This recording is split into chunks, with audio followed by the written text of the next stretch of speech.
casa, na sua presença, para buscarmos a Ele. E aqui nós vamos nos render então na presença do Senhor. Peço aos irmãos que orem. Neste momento nós vamos orar em favor da Débora. A Débora é a filha da nossa irmã Divanice. Ela está sendo atendida no hospital agora. Nós vamos estar orando para que Deus possa guardar também a Débora e que nenhum mal possa suceder sobre a sua vida. Pai bondoso e Deus querido, queremos chegar à Tua presença, Senhor. Queremos nos render a Ti. Queremos nos prostrar aos Teus pés. Queremos prestar a honra, a glória, o nosso louvor, nossa reverência, nossa adoração ao Senhor. Porque outro igual a Ti não existe, Senhor. Nunca houve, nunca se viu e jamais se verá, Senhor. Tu és o eterno. A Tua palavra, Senhor, é a verdade. Os Teus caminhos, ó Deus, são caminhos de bênção. O Senhor, meu Deus, é aquele que não falha nas Suas promessas. E de todas elas que nós passamos aqui cada sexta-feira, Senhor, ouvindo a Tua palavra, Pai, das promessas de tudo que haverá de acontecer um dia. Nós sabemos, ó Deus, que tudo vai se cumprir, porque o Senhor não é homem para que minta, e nem filho de homem para que se arrependa, Senhor. Nós nos achegamos à Tua presença mais uma vez, mais uma sexta-feira, mais um fim de semana que se aproxima. Queremos agradecer, ó Pai, por cada sexta-feira que tivemos a oportunidade de estar aqui junto com o pastor Paulo, conosco, meu Deus, compartilhando a Tua palavra, Pai, Senhor, sobre tudo o que haverá de acontecer. Ó Pai amado, que tudo que aprendemos aqui, Senhor, não venha ficar no esquecimento, mas possa arder no nosso coração, Senhor, para que possamos manter a nossa vida mais firme no Teu caminho, Senhor, para que no dia que o Senhor voltar, nós podemos subir, ó Deus, no arrebatamento, ou ressurgirmos, ó Pai, Senhor, se nós já estivermos descansando. Nos ajuda, meu Deus, a manter a nossa fé firme no Senhor. Não nos deixe olhar para trás, Senhor, nem para a direita, nem para a esquerda, mas que possamos sempre olhar para Ti, Senhor, o autor e o consumador da nossa fé. Aqui aos Teus pés prostrados, Senhor, junto com a Tua igreja, queremos orar pelos nossos irmãos também, ó Pai, que necessitam da Tua bondade. Nós lembramos da Joyce, Senhor, que a Tua mão possa estar sobre aquela vida. Ó Deus, em nome de Jesus, operando na vida dela o Teu milagre, Senhor. Eu oro também pela vida da Débora, Senhor, e Te peço, Espírito Santo, vai de encontro à Tua filha neste momento, e que toda enfermidade, Pai, todo mal seja, meu Deus, repreendido agora, em nome de Jesus. Eu oro pelos meus demais irmãos, ó Pai, que possam estar enfermos, ou que alguém da sua casa ou da sua família, próximo dele, possa estar, Senhor, para que toda enfermidade, Pai, seja repreendida agora em nome de Jesus. E nós repreendemos, ó Pai, o desânimo, repreendemos a tristeza, repreendemos a dor, repreendemos, ó Pai, Senhor, tudo aquilo que nos coloca, Pai, distante de Ti. Ó Pai, para que nós possamos sempre, Senhor, sentir o toque do Senhor pertinho de nós a cada dia, Jesus. Mais uma vez, Senhor, pedimos, coloca os Teus anjos à porta deste lugar, nos abençoando, ó Deus, para que nós possamos estar aqui, nosso pensamento ligado no céu. Ó Pai amado, para que nada venha nos distrair, ó Deus, de sentir a Tua presença e de ouvir a Tua palavra. Também abençoa aqueles que nos acompanham nos seus lares, para que dentro das suas casas, Senhor, eles também possam sentir a Tua presença, sentir o Teu toque, Teu poder, Teu milagre, a Tua unção, Senhor. Recebe a nossa vida no Teu altar, Senhor, e que tudo que venhamos fazer aqui esta noite, o Senhor venha ser glorificado e exaltado. Ouve a oração desta casa, Senhor, ouve o gemido deste povo. Por isso nós nos apresentamos aqui diante do Senhor, meu Deus, e assim abençoamos este momento. E fazemos isso em nome de Jesus. Aleluia. A glória e a honra seja dada ao nome do Senhor. A Ele, porque para Ele são todas as coisas. E nós vamos assim então adorar e exaltar o nome santo de Jesus. Aleluia.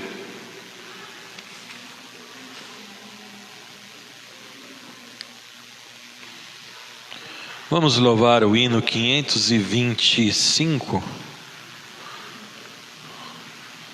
526. Hino 526.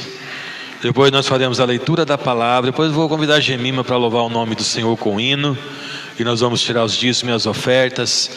E assim logo já vamos entrar na palavra do Senhor. Hino 526, para a glória do nome do Senhor. Senhor meu Deus, quando eu maravilhado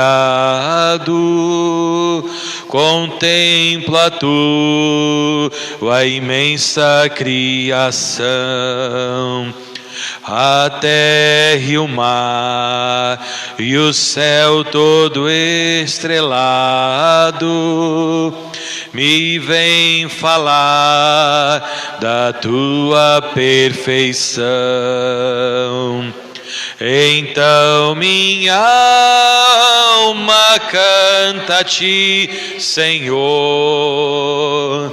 grandioso és tu, grandioso és tu. Então minha alma canta a ti, Senhor, grandioso és tu, grandioso és tu. Quando as estrelas tão de mim distantes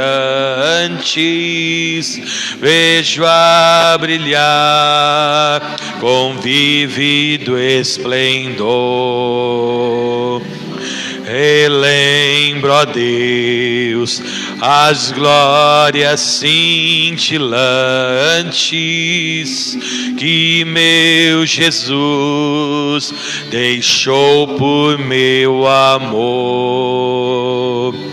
Então minha alma canta a ti, Senhor,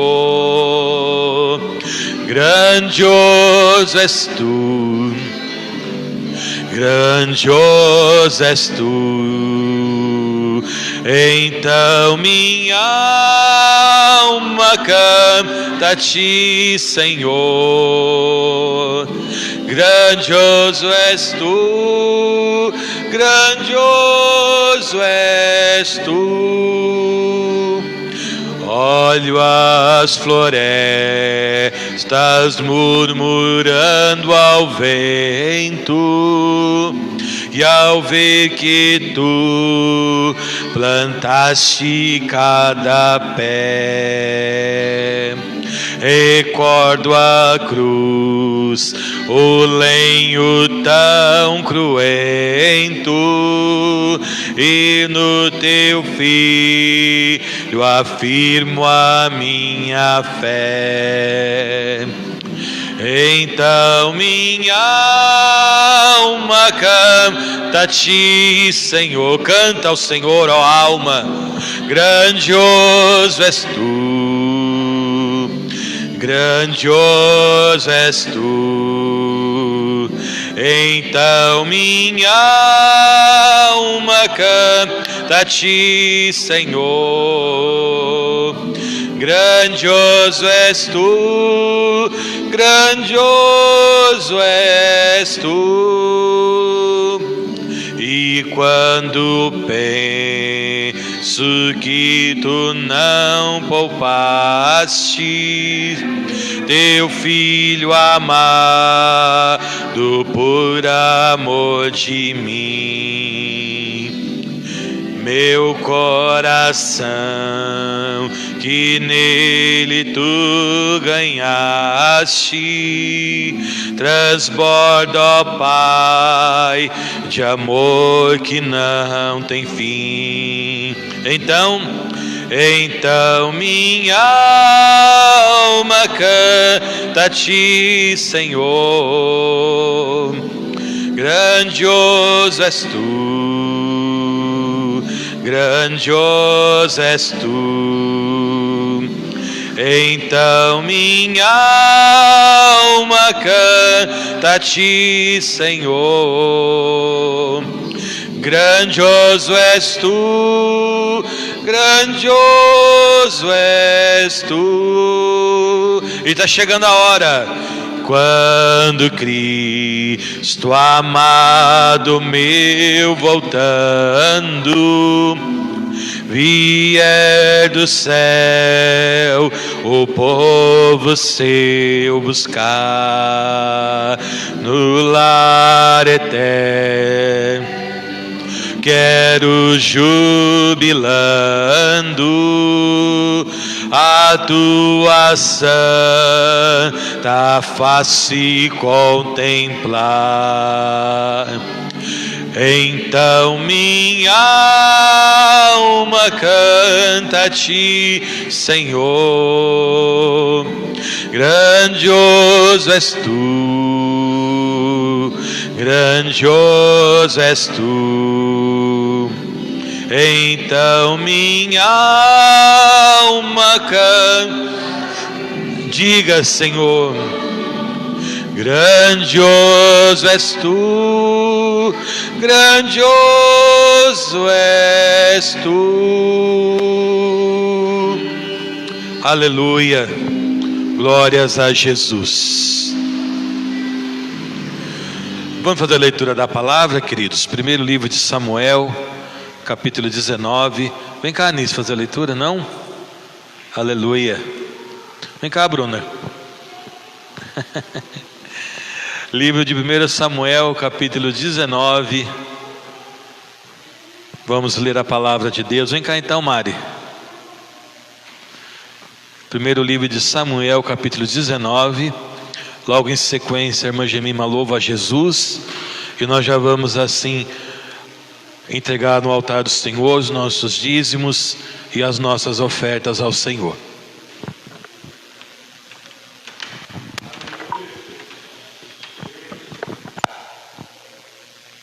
Cumprimenta a igreja com a paz do Senhor.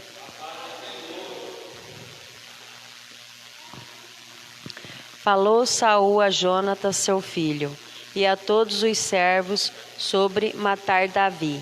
Jonatas, filho de Saul, muito afeiçoado a Davi, fez saber a este, dizendo: meu pai Saul procura matar-te, acautelai-te, pois pela manhã fica num lugar oculto e esconde-te. Eu sairei e estarei ao lado de meu pai no campo onde estás. Falarei a teu respeito a meu pai e verei o que houver e te farei saber. Então Jonatas falou bem de Davi a Saul, seu pai, e lhe disse: não peque o rei contra seu servo Davi, porque ele não pecou contra ti, e os seus feitos para contigo têm sido muito importantes. Arriscando ele a vida, feriu os filisteus e efetuou o Senhor grande livramento a todo Israel. Tu mesmo ouviste e te alegraste. Por quê? Pois pecarias contra sangue inocente, matando Davi sem causa? Saul atendeu à voz de Jonatas e jurou: tão certo como vive o Senhor, ele não morrerá. Jonatas chamou a Davi, contou-lhe todas estas palavras e levou a Saul. E esteve Davi perante este como dantes. Tornou a haver guerra, e quando Davi pelejou contra os filisteus, e os feriu com grande derrota, e fugiram diante dele. O espírito maligno da parte do Senhor tornou sobre Saul. Estava este assentado em sua casa e tinha na mão a sua lança, enquanto Davi dedilhava o seu instrumento músico. Procurou Saul encravar a Davi na parede, porém ele se desviou do seu golpe, indo a lança ferir a parede. Então fugiu Davi e escapou. Porém Saul, naquela mesma noite, mandou mensageiros à casa de Davi, que o vigiassem para ele o matar pela manhã. Disto soube Davi por Mical, sua mulher, que lhe disse: se não salvares a tua vida esta noite, amanhã serás morto. Então Mical desceu Davi por uma janela e ele se foi, fugiu e escapou. Mical tomou um ídolo do lar e o deitou na cama e pôs-lhe à cabeça um tecido de pelos de cabra e o cobriu com um manto. Tendo Saul enviado mensageiros que trouxessem Davi, ela disse: está doente. Então Saul mandou mensageiros que vissem Davi, ordenando-lhes: trazei-mo mesmo na cama, para que o mate. Vindo, pois, os mensageiros, eis que estava na cama o ídolo do lar, e o tecido de peles de cabra ao redor de sua cabeça. Então disse Saul a Mical: por que assim me enganaste e deixaste ir a escapar o meu inimigo? Respondeu-lhe Mical: porque ele me disse: deixa-me ir, senão eu te mato. Assim Davi fugiu e escapou, e veio a Samuel a Ramá, e lhe contou tudo quanto Saul lhe fizera. E se retirara ele e Samuel, e ficaram na casa dos profetas. Foi dito a Saul: eis que Davi está na casa dos profetas em Ramá. Então enviou Saul mensageiros para trazerem Davi, os quais viram um grupo de profetas profetizando, onde estava Samuel, que lhes presidia. O Espírito de Deus veio sobre os mensageiros de Saul, e também eles profetizaram. Avisado disto, Saul enviou outros mensageiros, e também esses profetizaram. Então enviou Saul ainda uns terceiros, os quais também profetizaram. Então foi também ele mesmo a Ramá, e chegando ao poço grande que estava em seco, perguntou: onde estão Samuel e Davi? Responderam-lhe: eis que estão na casa dos profetas em Ramá. Então foi para a casa dos profetas em Ramá, e o mesmo Espírito de Deus veio sobre ele, que caminhando profetizava até chegar à casa dos profetas em Ramá. Também ele despiu a sua túnica, que profetizou diante de Samuel, e sem ela esteve deitado em terra todo aquele dia e toda aquela noite. Pelo que se diz: está também Saul entre os profetas?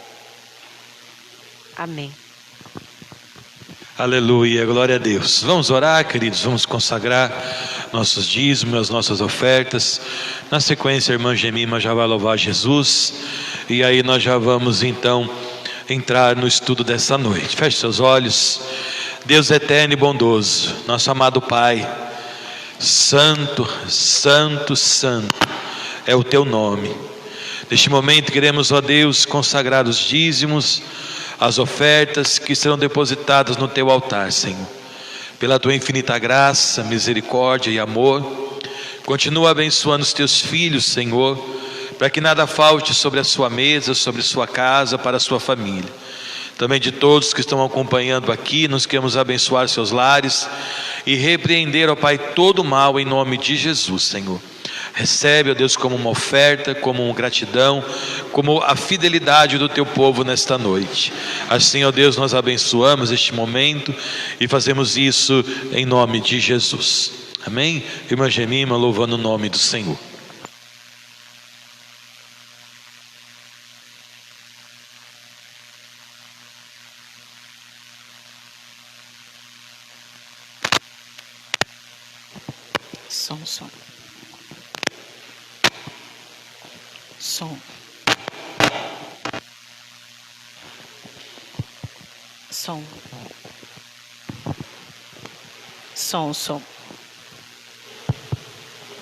Som.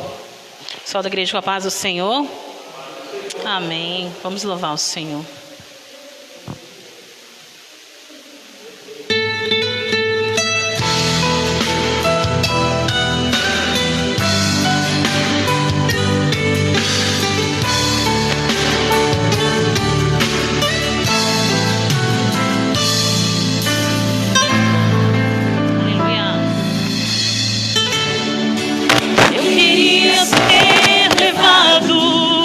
Aos altos céus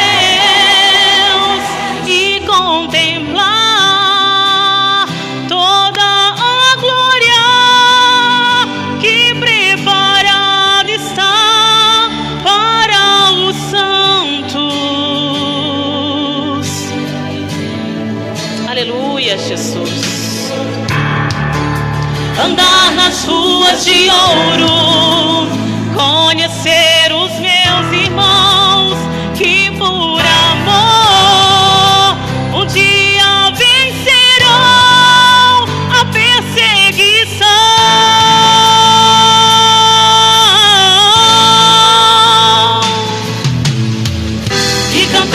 coro celestial, adorando ao Cordeiro de Deus. Santo, santo é o Senhor. E cantar no coro celestial, adorando ao Cordeiro de Deus. Santo, santo, oh, glória a Deus. Mesmo que eu sofra, mesmo que hajam lutas, nada vai me impedir de chegar ao céu. Chegando, oh, glória a Deus. Eu quero ver a face do Senhor Jesus, o Rei dos Reis. Sei que não vou mais chorar, pois dos meus olhos toda a lágrima Deus enxugará. Vou receber das mãos do meu Senhor a minha coroa, o meu galardão. Oh, glória a Deus. Eu vou cantar e cantar no coro celestial, adorando ao Cordeiro de Deus. Santo, santo é o Senhor. Mesmo que eu sofra, mesmo que hajam lutas, nada vai me impedir de chegar a Deus. Chegando lá, eu quero ver a face do Senhor Jesus. Oh, sei que não vou mais chorar, pois dos meus olhos toda a lágrima Deus enxugará. Vou receber das mãos do meu Senhor a minha coroa, o meu galardão. Eu vou receber das mãos do meu Senhor a minha coroa, o meu galardão. Deus abençoe. Aleluia. Glórias a Deus. Fique de pé comigo, querido. Nós vamos fazer a leitura da palavra. Eu peço, por gentileza, ao pastor Paulo que venha estar aqui conosco. Mais uma vez, nós somos gratos a Deus, porque nós conseguimos chegar até aqui no final desse estudo tão maravilhoso. E eu quero aqui agradecer mais uma vez, pastor Paulo, obrigado, por toda a disponibilidade que o senhor teve de estar aqui conosco, de compartilhar o seu conhecimento. Estamos saindo dessa série aqui muito alimentados, viu? Deus abençoe grandemente. 13? Ih, tem que fazer mais uma, 13 é número ruim, Estenda a sua mão em direção ao pastor Paulo, diga comigo: pastor Paulo, Deus te abençoe. Muito obrigado. Abra sua Bíblia em Apocalipse 21. Esse é o texto básico, do tema dessa noite. Hoje nós vamos estar falando então sobre a Nova Jerusalém. Então vi novos céus e nova terra, pois o primeiro céu, a primeira terra tinham passado e o mar já não existia. Vi a cidade santa, a Nova Jerusalém, que descia dos céus, da parte de Deus, preparada como uma noiva adornada para o seu marido. Ouvi uma forte voz que vinha do trono e dizia: agora o tabernáculo de Deus está com os homens, com os quais ele viverá. Eles serão os seus povos, o próprio Deus estará com eles e será o seu Deus. Ele enxugará dos seus olhos toda lágrima. Não haverá mais morte, nem tristeza, nem choro, nem dor, pois a antiga ordem já passou. Aquele que estava sentado no trono disse: estou fazendo nova todas as coisas. E acrescentou: escreva isto, pois essas palavras são verdadeiras e dignas de confiança. Versículo de número 9. Um dos 7 anjos que tinha 7 taças cheias das últimas 7 pragas aproximou-se e me disse: venha, eu lhe mostrarei a noiva, a esposa do Cordeiro. Ele me levou no espírito a um grande e alto monte, mostrou-me a cidade santa, Jerusalém, que descia dos céus da parte de Deus. Ela resplandecia com a glória de Deus, e seu brilho era como de uma joia muito preciosa, como jaspe, clara como cristal. Tinha um grande e alto muro com 12 portas, e 12 anjos junto às portas. Nas portas estavam escritos os nomes das 12 tribos de Israel. Havia 3 portas ao oriente, 3 ao norte, 3 ao sul e 3 ao ocidente. O muro da cidade tinha 12 fundamentos, e neles estavam os nomes dos 12 apóstolos do Cordeiro. O anjo que falava comigo tinha como medida uma vara feita de ouro, para medir a cidade, suas portas e seus muros. A cidade era quadrangular, de comprimento e largura iguais. Ele mediu a cidade com a vara, tinha 2.200 quilômetros de comprimento, largura e altura eram iguais ao comprimento. Ele mediu o muro e deu 65 metros de espessura, segundo a medida humana que o anjo estava usando. O muro era feito de jaspe e a cidade era de ouro puro, semelhante ao vidro puro. Os fundamentos dos muros da cidade eram ornamentados com toda sorte de pedras preciosas. O primeiro fundamento era ornamentado com jaspe, o segundo com safiro, o terceiro com calcedônia, o quarto com esmeralda, o quinto com sardônio, o sexto com sárdio, o sétimo com crisólito, o oitavo com berilo, o nono com topázio, o 10º com crisopraso, o 11º com jacinto e o 12º com ametista. As 12 portas eram 12 pérolas, cada porta feita de uma única pérola. A rua principal da cidade era de ouro puro, como vidro transparente. Não vi templo algum na cidade, pois o Senhor Deus Todo-Poderoso e o Cordeiro são o seu templo. A cidade não precisa de sol nem de lua para brilharem sobre ela, pois a glória de Deus a ilumina, e o Cordeiro é a sua candeia. As nações andarão em sua luz, e os reis da terra lhe darão a sua glória. Suas portas jamais se fecharão de dia, pois ali não haverá noite. A glória e a honra das nações lhe serão trazidas. Nela jamais entrará algo impuro, nem ninguém que pratique o que é vergonhoso ou enganoso, mas unicamente aquele cujos nomes estão escritos no livro da vida do Cordeiro. Amém, queridos? Pode se assentar, louvando o nome do Senhor. É interessante ele terminar aqui dizendo que só entrarão lá aqueles que têm o nome escrito no livro do Cordeiro, não é? Então você precisa fazer a sua inscrição, querido. Não deixe de fazer a sua inscrição, para que você possa entrar na cidade santa. Então hoje eu quero aqui já passar ao pastor Paulo, para que a gente possa dar início então a este texto glorioso, né? Nós vimos aqui então a semana passada a respeito do trono branco, e aí quando termina ali o julgamento, abre esse cenário, né, pastor Paulo? É isso mesmo?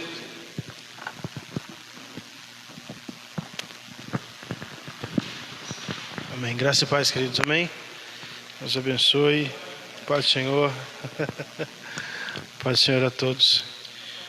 Também aos irmãos que estão conosco aqui online. Deus abençoe a vida de cada um de vocês. Pastor Zaqueu, de fato, né, quando termina o juízo final, nós temos aqui a declaração e a visão de João vendo uma cidade que desce dos céus. Só fazendo um comentário, são 13 semanas, mas contando com o primeiro dia que eu vim, que eu ministrei ali embaixo. Nesse formato aqui são 12. O primeiro dia que eu vim, que eu ministrei sobre os sinais, que eu ministrei no púlpito ali embaixo ali, esse aqui são 12, nesse formato aqui. Mas é interessante que, pastor, desde as cartas dos apóstolos, fala-se de uma cidade.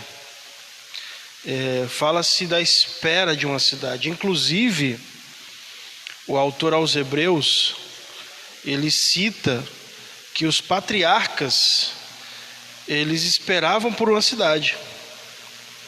É muito interessante isso. E eu queria ler aqui com os irmãos em Hebreus, capítulo 11.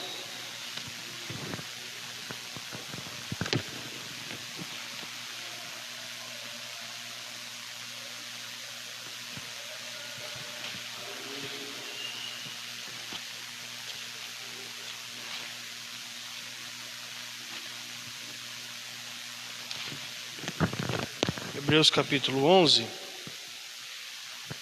e eu estava dando uma pesquisada. O livro de Hebreus, ele foi escrito antes de Apocalipse. Então, o autor, né, que a gente não sabe quem é a quem é atribuído a autoria, quando ele escreve Hebreus, o livro de Apocalipse ainda não tinha sido escrito. João não tinha recebido a revelação do Apocalipse.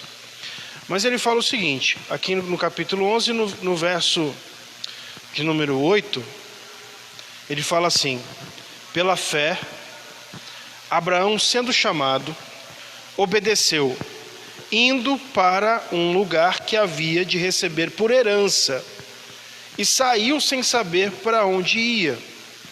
Pela fé, habitou na terra da promessa, como em terra alheia, morando em cabanas com Isaque e Jacó, herdeiros com ele da mesma promessa, porque esperava a cidade que tem fundamentos, da qual o artífice e construtor é Deus.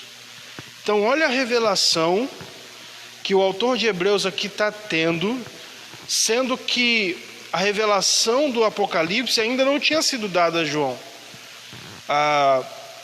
Diz que há uma carta histórica que foi escrita por Clemente para a igreja de Corinto em 95 depois de Cristo, que Clemente cita o livro de Hebreus. Ou seja, em 95 depois de Cristo, o livro de Hebreus já tinha sido escrito. E o Apocalipse, ele é datado de 95 depois de Cristo. Ou seja, o livro de Hebreus já tinha sido escrito. Só que aqui o autor está dizendo que Abraão, ele viveu peregrino na cidade que era Jerusalém, na terra de Canaã. Ele viveu em cabanas, porque esperava a cidade que tem fundamentos, da qual o artífice e construtor, artífice aqui significa o arquiteto, e o construtor é Deus. Aí ele fala assim: pela fé também a mesma Sara recebeu a virtude de conceber e deu à luz já fora da idade, porquanto teve por fiel aquele que lhe havia prometido. Pelo que também de um, e esse já amortecido, descenderam tantos em multidão como as estrelas do céu, e como a areia inumerável que está na praia do mar. Todos estes morreram na fé, sem terem recebido as promessas, mas vendo-as de longe e crendo nelas e abraçando-as, confessaram que eram estrangeiros e peregrinos na terra. Porque os que dizem isto claramente mostram que buscam uma pátria. Deixa eu dar uma pausa aqui. Qual foi a promessa que Deus fez para Abraão? Sai da tua terra, do meio da tua parentela, para uma terra que eu vou te mostrar, e eu vou fazer de você uma grande nação. E a promessa de Deus para Abraão é que Deus daria para Abraão uma terra. Deus daria uma terra para Abraão e para a sua descendência. Só que Abraão, ele morreu sem ter recebido essa terra. Ele morreu sem ser dono de uma terra. Ele era estrangeiro na terra de Canaã. Depois, Isaac também viveu e não teve a terra. Depois Jacó morreu e também não recebeu a terra. Só que aqui, por isso que fala que todos eles morreram na fé, sem terem recebido a promessa. Por que eles não receberam a promessa? Porque Deus deu a terra, deu, mas deu quando Israel saiu do Egito e entrou na terra de Canaã. Aí a promessa se cumpriu. Só que o autor de Hebreus está falando que eles creram, morreram, crendo que Deus, ele ia cumprir essa promessa, mas que eles iam ter sim de fato a terra, uma terra, mas não era uma terra terrena, porque os que isso dizem claramente mostram que buscam uma pátria. E se na verdade se lembrassem daquela de onde haviam saído, teriam oportunidade de tornar, mas agora desejam uma melhor, isto é, a celestial. Pelo que também Deus não se envergonha deles, de se chamar seu Deus, porque já lhes preparou uma cidade. Essa cidade já está preparada. E aí, alguns anos depois que o autor de Hebreus escreveu essa revelação, João tem uma visão. Depois de João vê todo o contexto da tribulação, depois de João ter a revelação de tudo aquilo que a gente já viu aqui durante essas semanas, depois que João vê a visão do julgamento do trono branco, do juízo final, ele fala assim: eu, João, eu vi a santa cidade, que de Deus descia do céu, como se fosse uma noiva preparada para o noivo. E era a Nova Jerusalém. E agora ele vai olhar essa visão que ele está tendo dessa cidade, e algumas coisas ele vai descrever, aquilo que ele estava vendo, e outras coisas ele vai escrever aquilo que o anjo falou para ele. Porque ele fala, no texto que o pastor Zaqueu acabou de ler, que um dos anjos que tinha as 7 trombetas, as 7 taças, uma das 7 taças, chega em João e fala assim: vem aqui que eu vou te mostrar. Coloca João num monte alto, e quando ele olha, ele vê novamente a Jerusalém, a Santa Jerusalém. E aí o anjo vai descrevendo para ele as medidas. O que tinha nessa cidade? Era uma cidade que tinha muros, que tinha 12 fundamentos. O que os irmãos entendem por fundamento? Quando fala fundamento, fundamento é o quê? Estrutura. O que mais? Olha para esse prédio aqui. O que é o fundamento desse prédio? Colunas, muito bom, colunas. É o que sustenta. Então ele vem e fala assim: eu vi 12 colunas lá nessa cidade. E nessas colunas estava escrito o nome dos 12 apóstolos. E a cidade, além das 12 colunas, tinha 12 portas. E ele vai dando a descrição de como que é essa cidade que ele está vendo. E essa cidade, que também é falada aqui em Hebreus, olha só, agora, quando fala assim, aqui em Hebreus 11, no finalzinho, que o autor de Hebreus ele vai falando sobre os heróis da fé, ele vai citando, pela fé Noé sendo avisado, foi lá, construiu a arca.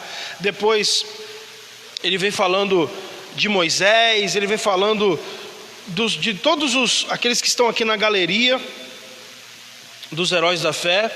E aí tem uma hora que ele fala assim, versículo 35: as mulheres receberam pela ressurreição seus mortos.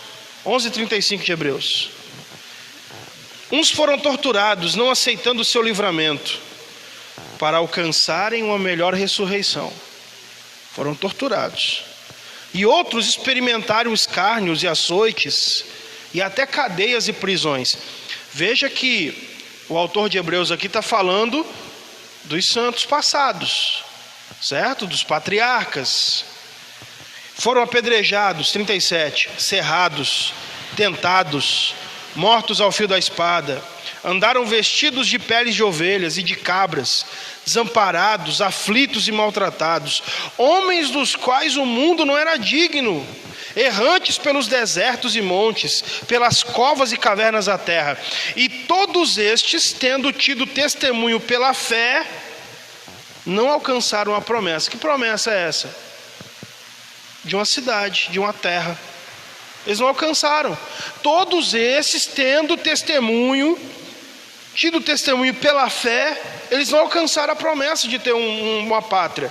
Por quê? 40. Provendo Deus alguma coisa melhor a nosso respeito, para que eles, sem nós, não fossem aperfeiçoados. Ou seja, eles, os santos do passado, juntamente conosco, os santos do Novo Testamento, os santos da graça, nós vamos juntos desfrutar dessa cidade. Nós vamos juntos desfrutar dessa cidade preparada por Deus. Aí aqui no capítulo, deixa eu achar aqui, capítulo 13, que vai falar também da cidade.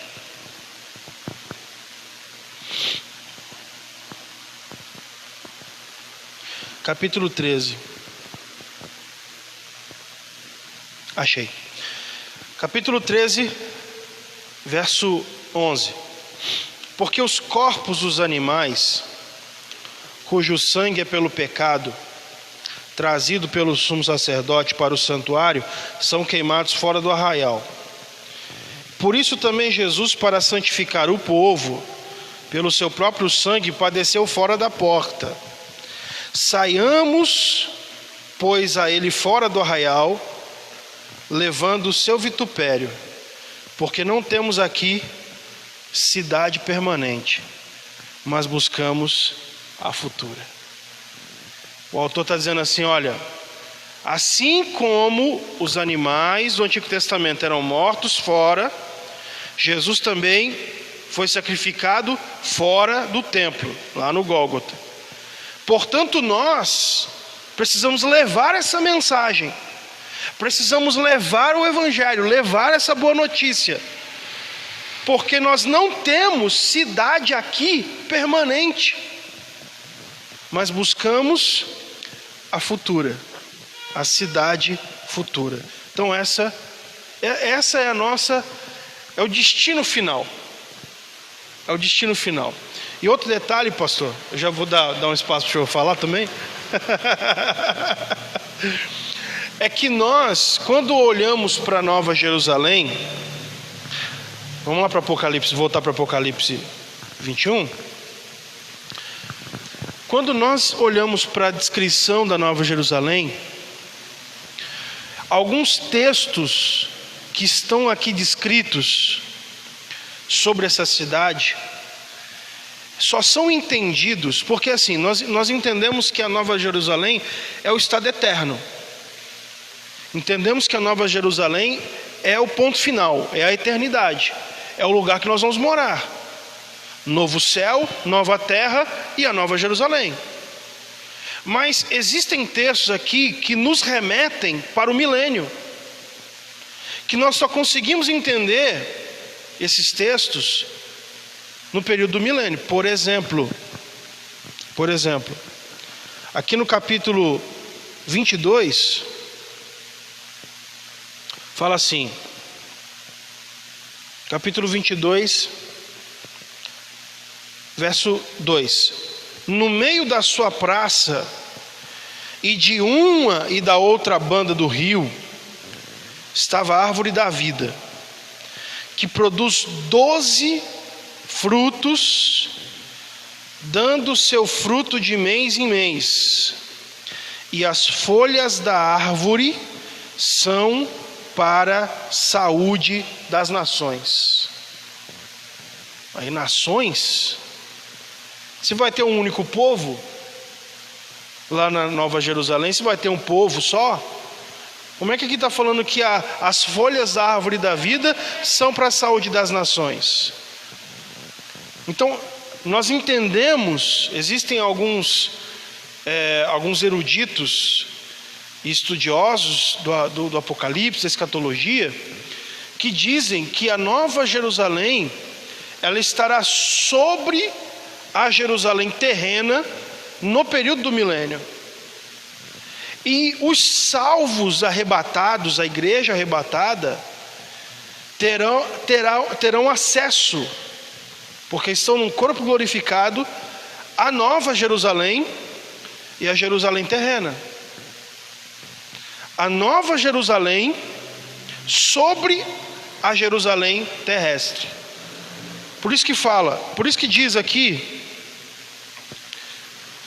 quer ver, tem um texto aqui que fala que as nações, versículo 24, capítulo 21, 24. As nações andarão à sua luz, e os reis da terra trarão para ela a sua glória e honra. E as nações andarão à sua luz. Nações. Na Nova Jerusalém, no estado eterno, haverá um único povo, mas nações haverá no milênio. Israel estará no milênio. Diz outro detalhe interessante, é o seguinte: no período do milênio, nós vimos que as pessoas que estarão vivendo e nascendo, elas ainda morrerão. Nós vimos que aquele que morrer de 100 anos morrerá jovem, mas haverá morte. Mas nesse período aqui, na Nova Jerusalém, diz que não haverá morte, e Deus limpará de seus olhos toda lágrima, e não haverá mais morte, 21:4, nem pranto, nem clamor, nem dor, porque já as primeiras coisas são passadas. Então, a Nova Jerusalém em cima, a Jerusalém terrestre embaixo, um período de governo de Cristo sobre a terra. E outro detalhe: as nações andarão à sua luz, e os reis da terra. Reis da terra? Haverá reis na Nova Jerusalém? Diz aqui o texto que apenas Deus e o Cordeiro estarão no trono. Mas que reis são esses? Lá em Apocalipse capítulo 20, verso 4, João diz que viu tronos.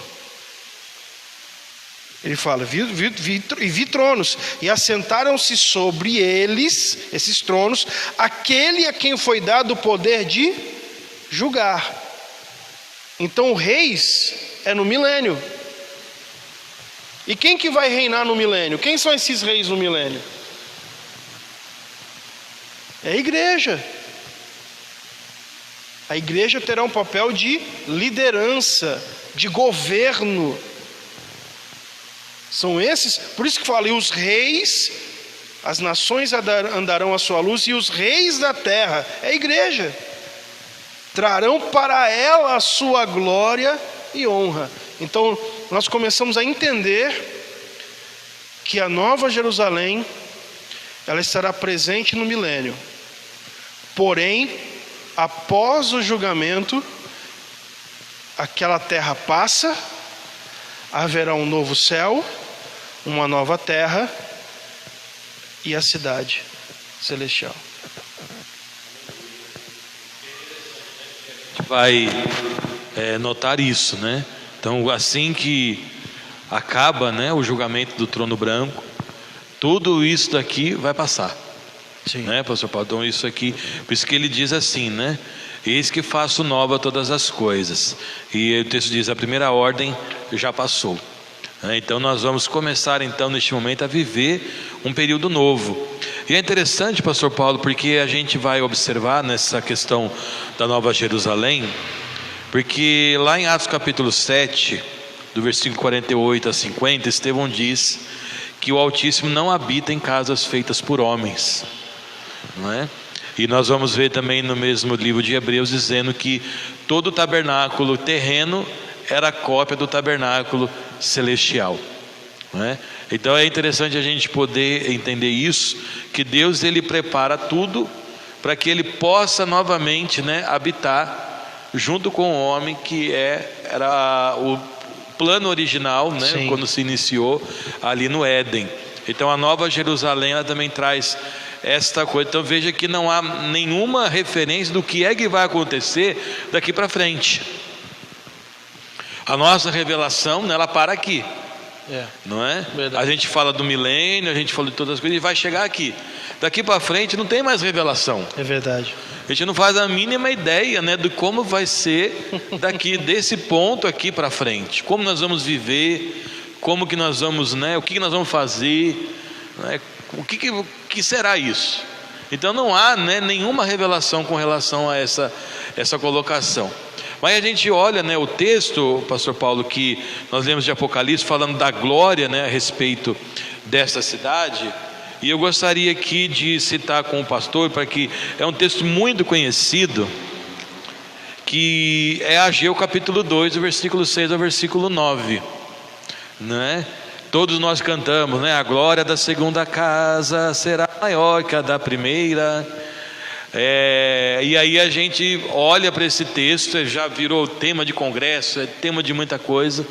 Mas aí, quando a gente lê esse texto aqui, comparado ali com o livro de Apocalipse capítulo 21, nós podemos afirmar que essa profecia que Ageu está dando aqui é desta casa, é desta glória. Sim. Porque a gente observa que quando o primeiro templo foi feito, e Salomão ele inaugurou aquele templo, os irmãos vão poder ler lá, diz que a glória do Senhor encheu o lugar e os sacerdotes não podiam sequer ficar em pé, tamanha era a glória de Deus dentro do templo. Porque muitas das vezes a gente pensa que a glória da primeira casa era o ouro que Salomão fez, que a glória da primeira casa era a questão dos ornamentos que Salomão colocou ali. E aí, por que o povo chorou em Ageu? Porque a casa era construída de madeira e não se comparava com aquilo, com o material que eles tinham visto. E aí Deus fala, olha, a glória da segunda casa não vai se comparar com a glória da primeira. Porque quando a gente lê aqui Apocalipse 21, a glória dessa segunda casa é coisa extraordinária. E aí ele diz que olha, não vai ter sol, não vai ter lua, porque a glória de Deus é que vai iluminar aquele lugar. Estou errado, pastor Paulo? É isso que nós podemos enxergar nessa profecia também de Ageu? Sim, até porque a palavra glória ali é uma palavra hebraica chamada kabô, ou kabote, que é ao contrário de ikabote. Ikabote é foi-se a glória, e ali é kabote, que significa de fato presença de Deus. A glória da segunda casa, né, a glória desta última casa, né, será maior do que a da primeira. Ou seja, a presença de Deus será maior do que a presença dele no templo, né, no templo físico. Então, com certeza se refere a isso. Por quê? Quando a gente fala, por exemplo, da sequência da escatologia, aonde que termina a cronologia? Termina onde? A cronologia termina em Apocalipse 22 e 5. Então toda essa revelação ela vem trazendo milênio, juízo, Nova Jerusalém, e ela acaba em Apocalipse 22, 5. 22, 1 fala assim: mostrou-me o rio puro da água da vida, claro como cristal, que procedia do trono de Deus e do Cordeiro. No meio da sua praça, e de uma e de outra banda do rio, estava a árvore da vida, que produz 12 frutos, dando o seu fruto de mês em mês, e as folhas da árvore são para a saúde das nações. A gente leu isso aqui há alguns minutos atrás. E ali não haverá mais maldição contra alguém, e nela estará o trono de Deus e do Cordeiro, e os seus servos o servirão. Agora, pastor, talvez um dos textos mais lindos para mim de toda a Bíblia é esse aqui, o 4. E verão o seu rosto. Nós vamos ver o rosto de Deus. Um dia Deus falou para Moisés: Moisés, ninguém vê a mim e continua vivo, mas nós vamos viver, habitar junto com Deus e vendo Ele face a face, como a gente vê aqui os irmãos. E eles verão o seu rosto, e na sua testa estará o seu nome. E ali não haverá mais noite, e não necessitarão de lâmpada, nem de luz do sol, porque o Senhor Deus os alumia, e reinarão para todo o sempre. Aqui termina a cronologia da escatologia. A partir do 6 é uma palavra de advertência para que a gente continue firme, para que a gente se santifique, né? Ele fala que o verso 11, 22:11, o 10 fala assim: disse-me, não cales as palavras da profecia deste livro, porque próximo está o tempo. Quem é justo, ou aliás, quem é injusto, faça injustiça ainda, e quem está sujo, suje-se ainda, e quem é justo, faça justiça ainda, e quem é santo, seja santificado ainda. E eis que cedo venho, e o meu galardão está comigo, para dar a cada um segundo a sua obra. Então, do verso 6 até o verso 21, são palavras de admoestação, de advertência, de conselho, para que a gente continue crendo, firmes, para que a gente chegue aqui, na eternidade. Pastor Paulo, aqui também essa colocação, né, que nós vemos aqui no texto de Apocalipse 21, que ele fala dos fundamentos, né, e das portas. É interessante que a gente vê então ali Deus lembrando, né, dos patriarcas, e também, vamos dizer assim, ali vai estar explícito a velha aliança e a nova aliança, né? Os 12 patriarcas e os 12 apóstolos, né? Ali dando nome também aos fundamentos e às portas.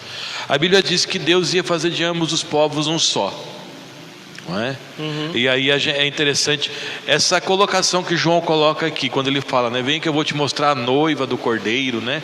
O casamento e tudo mais. É uma alusão ou uma alegoria, vamos dizer assim, dessa união dos povos. Porque a gente sabe que aqui na terra, para que duas famílias se juntem, precisa haver um casamento, não é? E até João ele falava, né, o Batista, que ele era o amigo do noivo, né? Sim. Então essa aqui é uma alegoria desse momento que Deus vai então criar um só povo, não é? É isso que a gente poderia também entender.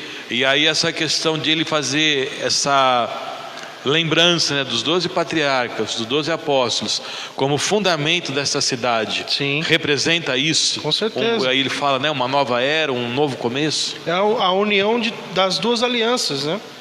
Da antiga aliança. A antiga aliança vamos dizer assim, é fundamentada nos 12 patriarcas, que são as 12 tribos de Israel. As 12 tribos de Israel, ou seja, a antiga aliança está baseada na aliança de Deus com Israel, que é representado pelas 12 tribos. E a nova aliança é baseada sobre os 12 apóstolos. Tanto que lá na última ceia, Jesus pega o cálice e fala: esse cálice é a nova aliança no meu sangue. Ou seja, ele fez essa aliança com quem? Com os apóstolos. Isso é tão interessante, pastor Zaqueu, que dos 12 que receberam a aliança, um sai. Só que os próprios apóstolos entendem que é necessário colocar alguém no lugar. É necessário incluir alguém para completar os 12. Porque a aliança foi com os 12. Então eles fazem o quê? Se reúnem e falam, não, quais são os critérios? Alguém que andou conosco desde o começo, desde o ministério de Jesus, estava junto conosco, não era contado entre os 12, porque eram só 12, mas estava lá, viram todo o ministério de Jesus, viram ele ressuscitado e está aqui com a gente. E aí alguém apresenta, tem 2 aqui, né? Talvez seriam os únicos 2 que tinham essas características, né? E aí lançam a sorte, cai sobre Matias. Mas a referência, né, de ter 12 fundamentos com o nome dos 12 apóstolos e 12 portas com as 12 tribos, com certeza é a união das 2 alianças. Agora eu, pastor, quero fazer uma pergunta para o pastor. Que é o seguinte, queria que o pastor comentasse a respeito da metragem da cidade, porque aqui em 21, pedi para o Daniel colocar aí, capítulo 21, verso 16, fala assim: e a cidade estava situada em quadrado, e o seu comprimento, tanto como a largura, e o seu comprimento era tanto como a largura, ou seja, era uma cidade que tinha o mesmo comprimento e a mesma largura. E mediu a cidade com a cana até 12.000 estádios, e o seu comprimento e largura e altura eram iguais. Então ela era um dado, né? Um cubo, mesmo comprimento, mesma largura e a mesma altura. E aqui João tem a revelação da metragem, que eram 12.000 estádios. O 17 fala assim: e mediu o seu muro de 144 côvados, conforme a medida de homem, que é a de um anjo. Será que a gente consegue, pastor, calcular isso aqui em metros, quilômetros? Ainda bem que nós combinamos bem, eu já estava aberto aqui. Então, querido, se você tem curiosidade, eu tive a curiosidade de medir isso e procurar saber, né? Eu sei. Né, como que ia, que número que ia dar. Se você tem uma calculadora na mão aí, pode ficar à vontade, tá bom, querido? Como é que você, né, aqui nós estamos vendo, né, essa medida que João colocou ali, ela traduzida para nós vamos ter aqui 2.200 quilômetros, tá bom? Aqueles 12.000 estádios, traduzindo para nós a medida, são 2.200 quilômetros. Então ela tem 2.200 quilômetros de largura, 2.200 quilômetros de comprimento e 2.200 quilômetros de altura. Vamos ver onde é que a gente chega aqui. O irmão Juarez, né, que viaja bastante lá para o Nordeste, você sabe mais ou menos me dizer aonde a gente chegaria se saísse daqui de São José com 2.200 quilômetros?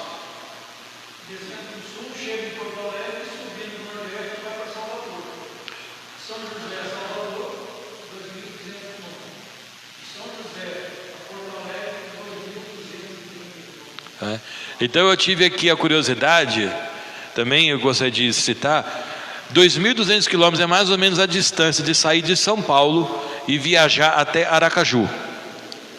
A distância de São Paulo, capital, a Aracaju é 2.200 quilômetros aproximadamente, tá bom?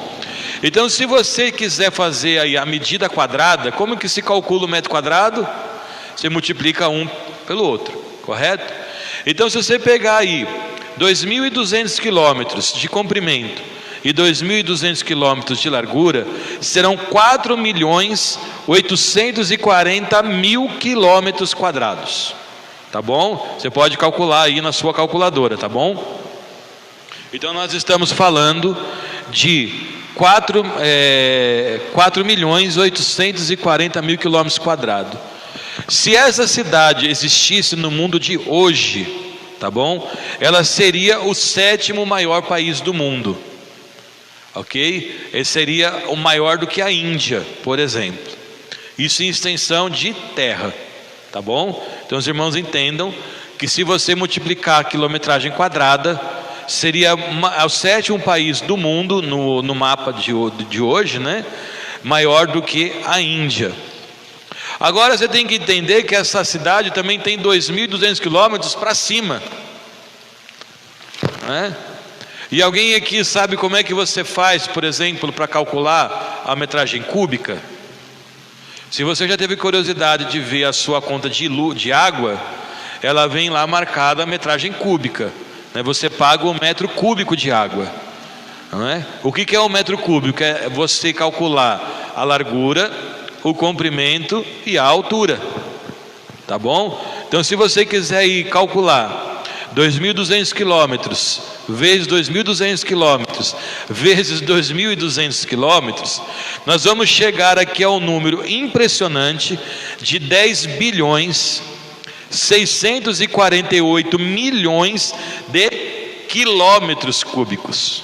Vou repetir para você: 10.648 milhões de quilômetros cúbicos. Hoje eu fui pesquisar isso, tá bom, queridos? Os estudiosos acreditam... Pastor, é 10 vezes maior que a Terra. Não é 10 vezes, muito mais.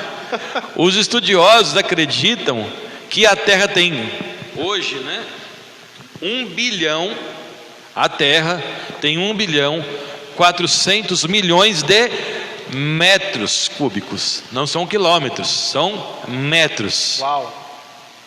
Por isso que o tamanho dela é inimaginável com relação à Terra. Então a Terra hoje, você pode pesquisar isso na internet, calcula-se que ela tem 1.400 bilhões de metros. E nós estamos falando que a cidade tem 10 bilhões de quilômetros. 10 bilhões. 10 bilhões de quilômetros. Então, querido, você pode tentar imaginar de quilômetros para metro quantas vezes maior é a Nova Jerusalém do que a Terra.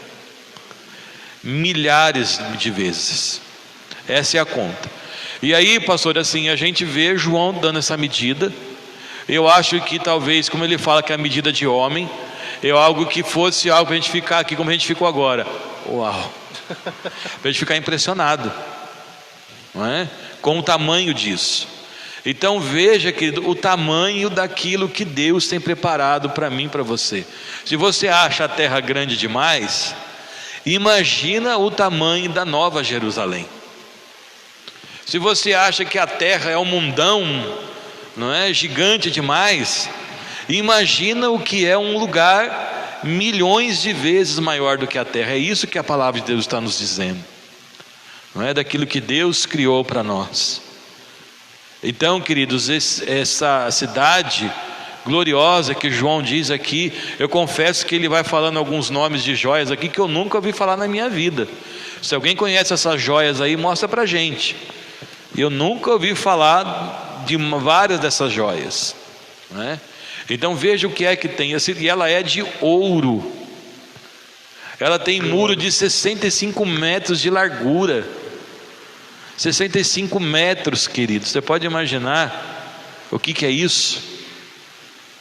De ouro, clara como cristal, né? Aonde que ela vai estar? Se ela vai ter fundamento, se vai ser igual à terra que vai ficar flutuando, né, no espaço, a gente não sabe, querido. Mas olha a dimensão do que é que João está nos dando aqui. A dimensão do lugar, não é?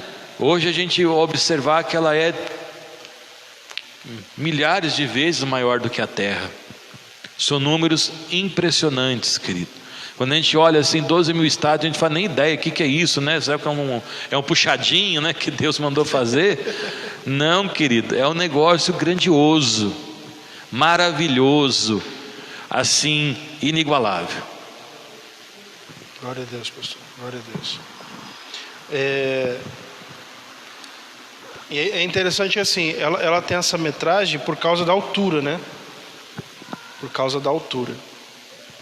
Então essa metragem cúbica nos dá esse entendimento por causa da altura dela. Mas se a gente pensar, né? Como o pastor mesmo falou, uma distância de São Paulo a Aracaju, né, no comprimento e na largura, ela seria o 7º país do mundo em questão de extensão. E é nessa cidade que nós vamos passar a eternidade. Esse é o nosso destino final. Esse é a esperança que nós temos. E eu estava pregando quarta-feira agora, pastor, né? Eu estava pregando quarta-feira agora. E eu estava falando sobre o conceito de vida pós-morte, de eternidade, geralmente das religiões aí fora. As religiões aí fora. Se você pegar, por exemplo, o budismo diz que se você seguir os preceitos, se eu não me engano, são 4 pilares do budismo. Se você seguir esses 4 pilares, depois que você morrer, você vai reencarnar de novo num outro corpo, numa outra geração, para se tornar uma pessoa melhor, uma pessoa mais altruísta, uma pessoa menos egoísta. E se você morrer, e aí você vai reencarnar de novo, e depois de várias sucessivas reencarnações, se você conseguir chegar ao estado que eles chamam de estado de nirvana, você vira uma estrela. Depois de tudo isso, Então, você vira uma estrela. O islamismo, segundo o Alcorão, né? Segundo o Alcorão de Maomé, se você for fiel a Alá e você seguir os preceitos do Alcorão, se você for mulher, infelizmente não tem nada na eternidade. Mas para o homem, principalmente se ele seguir a jihad, que é a guerra santa, e ele lutar pela causa do islamismo, quando ele morrer, ele vai para um paraíso onde ele vai ter 70 virgens. 70 virgens, né? Para satisfazê-lo.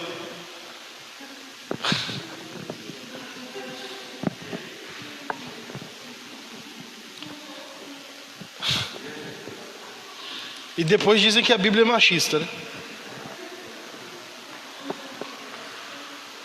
E aí eu falei, eu prefiro ficar com a Bíblia.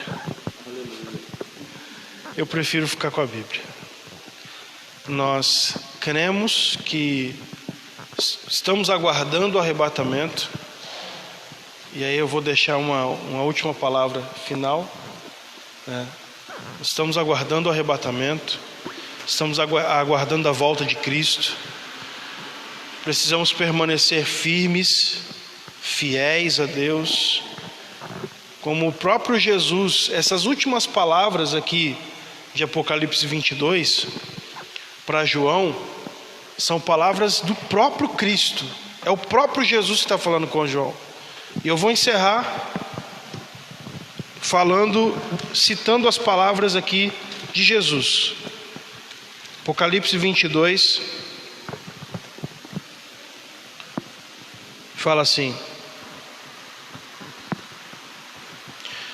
verso 12: Eis que cedo venho, e o meu galardão está comigo para dar a cada um segundo a sua obra. Eu sou o Alfa e o Ômega, o princípio e o fim, o primeiro e o derradeiro.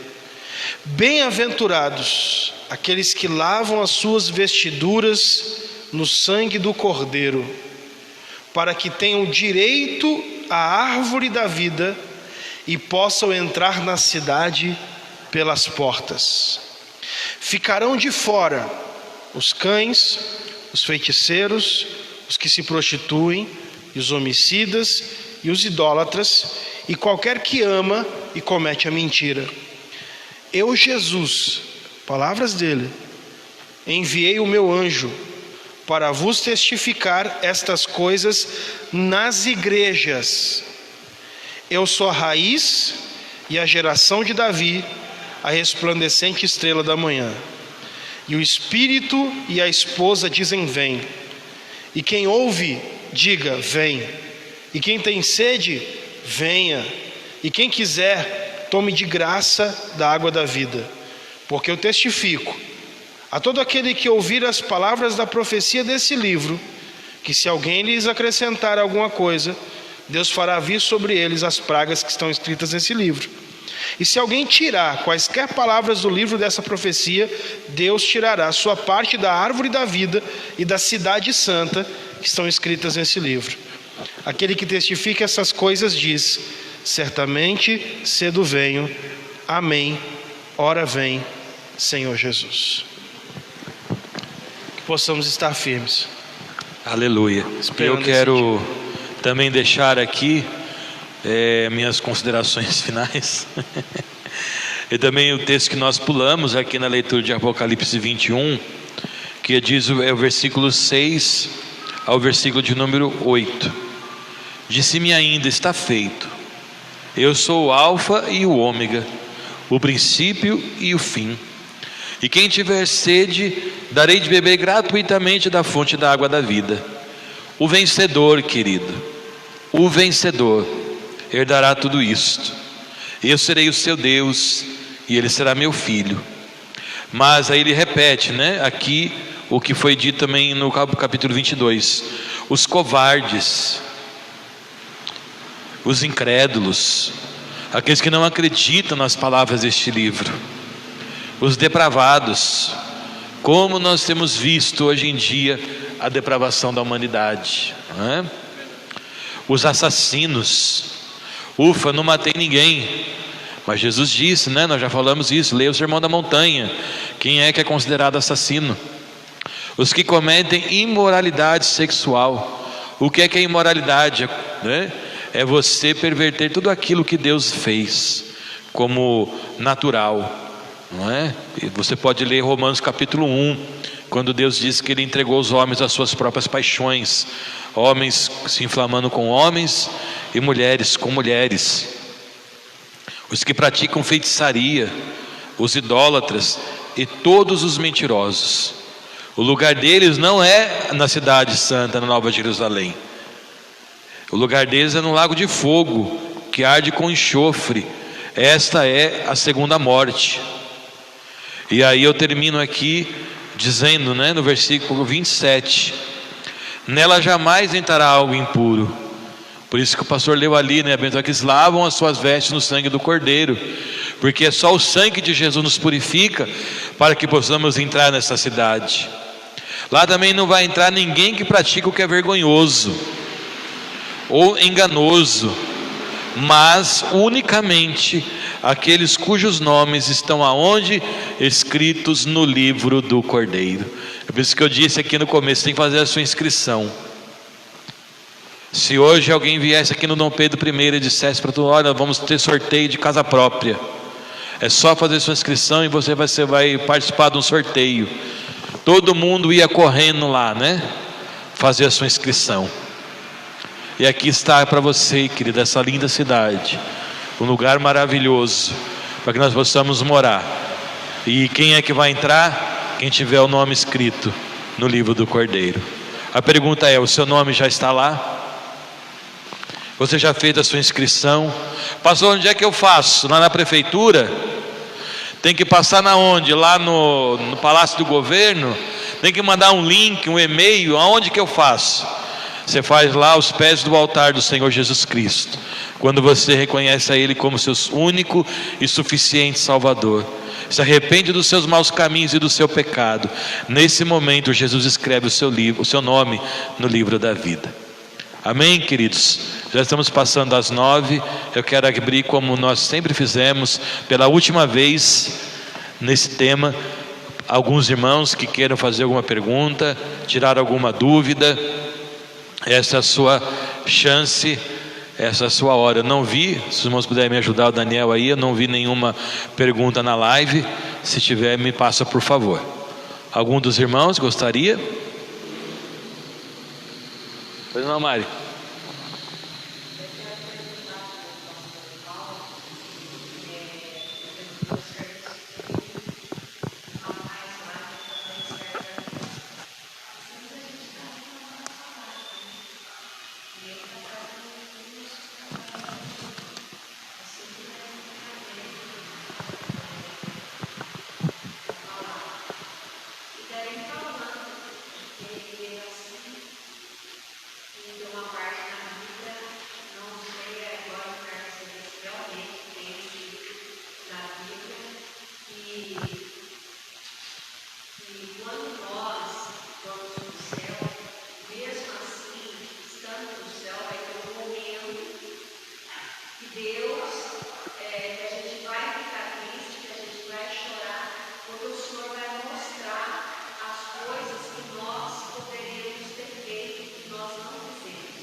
Entendi.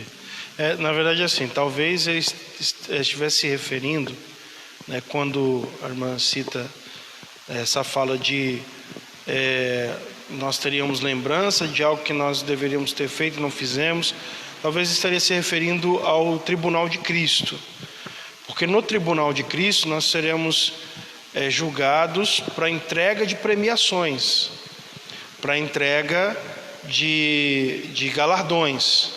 Inclusive nós tivemos uma sexta-feira aqui que nós falamos especificamente sobre o tribunal de Cristo, ou seja, aquelas pessoas que trabalharam para Deus, que fizeram uma obra de Deus, mas que fizeram por vanglória, fizeram para ter aplauso e reconhecimento humano, essas pessoas não receberão galardão, porque o próprio Cristo falou que as pessoas que fazem algo aqui para serem reconhecidas aqui, já receberam seu galardão. Talvez ele estivesse, e aí eu não sei dizer porque, não sei como foi o teor da conversa, mas talvez ele estaria se referindo a isso, ao tribunal de Cristo. Então, no tribunal de Cristo, nós sim teremos um momento que seremos julgados por aquilo que nós fizemos para a entrega de galardões, ou não. Ou não. Mas na eternidade, na Nova Jerusalém, o Senhor fala claramente que o Senhor limpará dos nossos olhos toda lágrima, ali não haverá pranto, não haverá dor, não haverá sofrimento, não haverá só alegria. A gente também citou isso também, irmã Mari. Esse texto que ele falou, isso não existe, tá bom? Não existe nenhum texto que diz isso na palavra do Senhor. Foi até perguntada a questão das lembranças, e tudo mais, e nós entendemos que haveremos sim conhecimento de tudo que passamos aqui, mas não haverá lembranças ruins, porque como o lugar celestial não é lugar para a gente chorar, se lamentar. Isso é uma crença minha, tá? Eu vou só falar o meu ponto de vista. No tempo do julgamento do trono branco, eu não acredito que nós, por exemplo, teremos lembrança de alguém que seja da nossa família ou da igreja, que esteja sendo julgado porque ele não foi salvo, e aí a gente pegar e sentir dor por aquela pessoa. Imagina, tá bom, queridos? Vou ser o mais dramático possível. Se tem uma mãe lá no trono do trono branco, junto com Cristo julgando, e ela vê o filho indo para o inferno, ela ia sair correndo lá para salvar o filho, não tenho dúvida. Então eu creio que nesse momento Deus não vai nos deixar ter esse entendimento. Para quê? Porque imagina uma mãe poder ver, ou um pai ver um filho indo para o inferno. Então eu imagino assim, não está escrito, tá bom? Que vai falar, o pastor está falando isso. Isso é um entendimento meu, tá bom? Isso não está escrito. Então eu imagino que nós não teremos, e Deus não nos permitirá isso, para quê? Justamente para não termos tristeza. Imagina, chegar lá na hora do julgamento e alguém próximo da gente, um marido, esposa, um pai, mãe, filho, seja quem for, e você vê ele sendo julgado para o inferno, você descabelar lá naquele momento. Então eu acho que esse sentimento será arrancado da gente nesse momento, para que a gente não sofra. Isso não quer dizer que a gente não vai ter nenhuma lembrança. Mais alguém, querido, gostaria de fazer uma pergunta? Pois não, Bruna? Na Nova Jerusalém? Não. Não há mais pecado.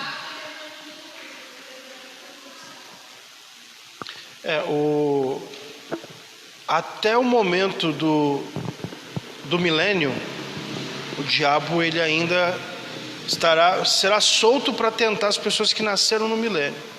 Mas a partir do trono branco, a partir do que aconteceu o juízo final, nós fomos para Nova Jerusalém, não haverá mais maldição, a Bíblia fala. Então, nesse momento, nós não estamos mais sujeitos ao pecado.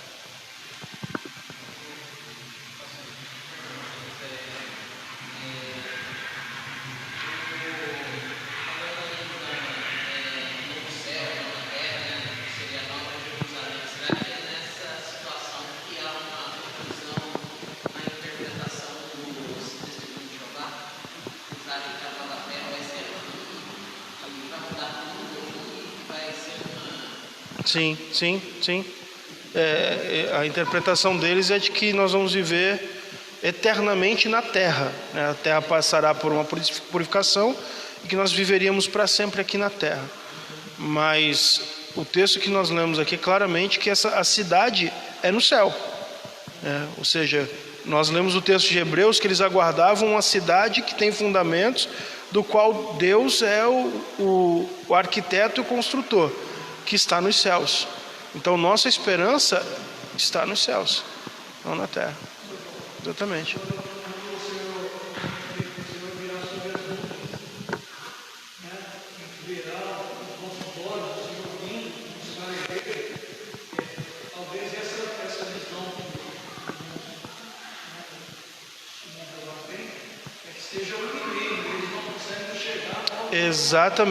Exatamente.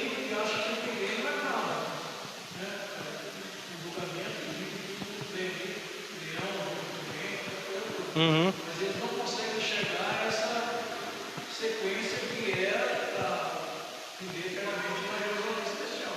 Eles não têm a visão celestial. O grande problema da interpretação escatológica é porque, assim, como a escatologia, principalmente o Apocalipse, tem muitos símbolos, né, tem muitas figuras. A gente vê um dragão, a gente vê uma besta de 7 cabeças, 10 chifres. Então tem algumas pessoas que decidem simplesmente interpretar tudo de forma simbólica. Então eu falo assim, para mim não ter dor de cabeça, para ter que ficar entendendo o que é cada coisa, é tudo simbólico. Eu vi mesmo começo da semana, eu vi um vídeo no YouTube de um pastor até renomado, dizendo o seguinte, que a marca da besta é simbólico. Dizendo, não é chip, não é microchip, não é marca nem nada, é simbólico. E ele falando assim, ele falou no vídeo, a gente precisa interpretar o Apocalipse como um livro simbólico, é um livro de simbologia. Só que aí, né, eu queria estar muito perto dele para falar com ele. A gente fica naquela, só que a gente não pode ir para onde? Para o comentário, né? Se eu interpreto tudo como simbólico, é aí que está o problema. Por quê? Se, por exemplo, se o milênio é simbólico, se a marca da besta é simbólica, se o anticristo é simbólico, então a volta de Cristo também é simbólica. Então a eternidade também é simbólica. Então a ressurreição também é simbólica. Entende? Então não tem como a gente falar, não, tudo é simbólico. Não. Existem duas regras básicas para a interpretação da escatologia. Primeira regra: toda profecia precisa ser interpretada literalmente, a não ser que esteja muito claramente que é uma alegoria. Está claro. Por exemplo, Apocalipse 12, a mulher e o dragão. A história de um dragão que persegue a mulher, e a mulher vai para o deserto, é escondida por Deus no deserto, e o dragão fica procurando ela. É simbólico ou é literal? O que vocês acham? Simbólico. Por quê? Porque dragões não existem. Dragão é um animal mitológico. Dragões não existem, né? A não ser nos filmes da Disney. Mas aí a gente interpreta, não, é claramente uma simbologia, né? Segunda regra de interpretação: toda profecia precisa ser interpretada literalmente, a não ser que quando ela é interpretada de forma literal, ela se choque com outro texto bíblico. Ou seja, aí não há contradição na Bíblia. Então, se ela se choca, então ela não é literal, ela é simbólica. Então, a escatologia, ela precisa ser interpretada de forma literal, com figuras e símbolos alegóricos. Aí a gente vai pegar os símbolos que são alegóricos e vamos tentar interpretar dentro da escatologia. Por exemplo, João vi uma besta que subia do mar, que tinha 7 cabeças com 10 chifres e 10 diademas. Opa, peraí, isso é uma simbologia. Não existe um monstro de 10 cabeças, de 7 cabeças. Então, vou tentar interpretar o que significa isso. Não, significa o governo do anticristo, que vai ter 7 cabeças, 10 chifres, no sentido de lideranças, né? No sentido de união ali, de líderes. Então a gente interpreta a alegoria, tá? Mas é isso. Aleluia. Amém, queridos? Já são 9h15, nosso horário vai passando, a conversa é boa, mas eu quero aqui que os irmãos, por gentileza, fiquem de pé. Eu quero aqui, pastor Paulo, conforme do meu agradecimento, do meu carinho, tá bom? Pelo senhor ter tido a paciência de estar aqui conosco todas as sextas-feiras, te dar esse presente. Meu pastor, se o senhor não me desse, eu ia pedir. Te dar esse presente na ponta da língua. em nome de Jesus, como agradecimento Obrigado. por todo o tempo que você esteve aqui conosco. Obrigado, pastor. Tá bom? Quero agradecer do fundo do meu coração. Eu que agradeço. A gente está saindo daqui muito mais edificado, Amém. tá bom? Alimentado, esperançoso, tá bom, queridos? Você que esteve aqui conosco todas essas séries, acompanhando pela sua live, esteja ali se inscrevendo no canal do Pastor Paulo, Instituto Ruach. Instituto Ruach, ali no canal do Pastor Paulo no YouTube. Ele tem outras matérias, né, pastor? Outros ensinamentos. Você vai poder se deliciar e aprender muita coisa ali também, de outros assuntos, né? Como ele falou agora, de interpretação bíblica, né? De como poder pregar a palavra, outros assuntos importantíssimos para a vida do cristão. Você pode escrever no canal do Pastor Paulo, Instituto Bíblico Ruach, e ali você vai ter ali várias materiais, né, para a sua edificação espiritual, para o seu crescimento, tá bom? Pastor, aproveitando o ensejo, né? Amém. Então, domingo agora, eu começo uma turma do curso de homilética. Homilética é a arte de pregar sermões. Então, se você está assistindo a gente, quiser conhecer o curso, são 10 aulas no total, desde como você montar um esboço, como você se apresentar, desde como você vencer o medo de falar em público, para pessoas que têm medo, né, de pregar, de falar. Se você quiser, só mandar uma mensagem nos comentários e a gente entra em contato.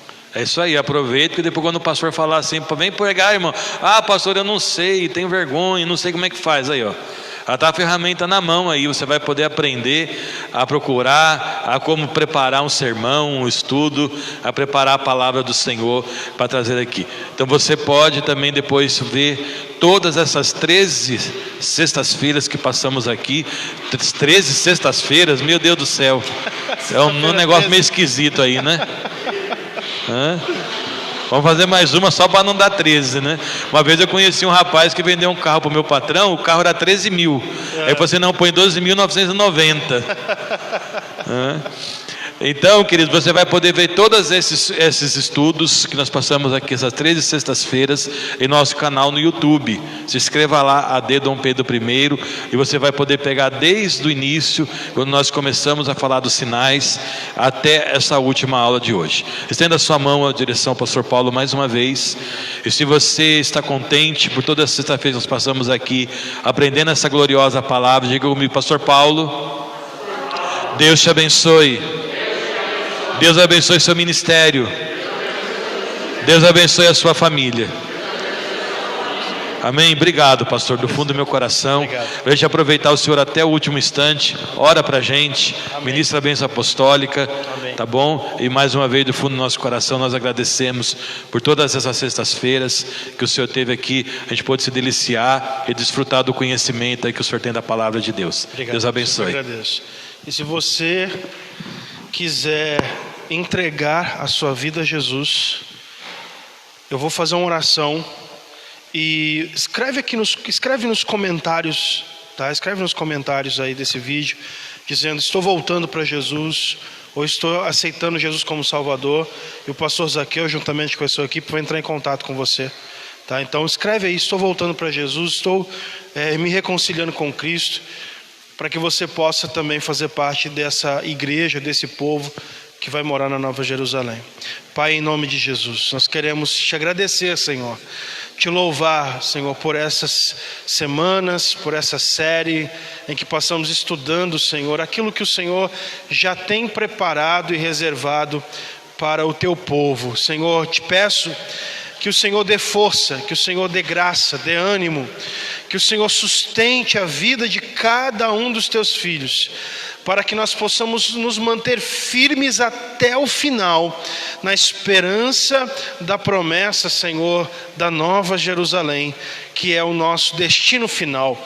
Senhor, essa pessoa que está voltando para o Senhor, essa pessoa que está se reconciliando contigo, Deus, nesse momento, assistindo esse vídeo, Senhor, escreve o nome dela no livro da vida, dá a ela o poder do teu Espírito e perdoa os seus pecados, Senhor. Pai, em nome de Jesus eu te peço, alcança essa vida, Senhor, que a partir de hoje ela nunca mais saia da tua presença. Eu oro, Senhor, porque creio, meu Deus, que essa pessoa está sendo tocada pelo teu Espírito para retornar para a tua casa e para a tua presença. Agora despede-nos debaixo da tua proteção, debaixo da tua graça. Dá, Senhor, a cada um dos teus filhos um final de semana cheio da tua presença, Senhor, uma noite de sono recuperadora. É o que nós te pedimos e te agradecemos em nome de Jesus. E que o grande amor de Deus, a graça do nosso Senhor e Salvador Jesus Cristo, e que as doces comunhões e consolações do Espírito Santo seja com todos vós, e todos digam amém. Deus abençoe em nome de Jesus.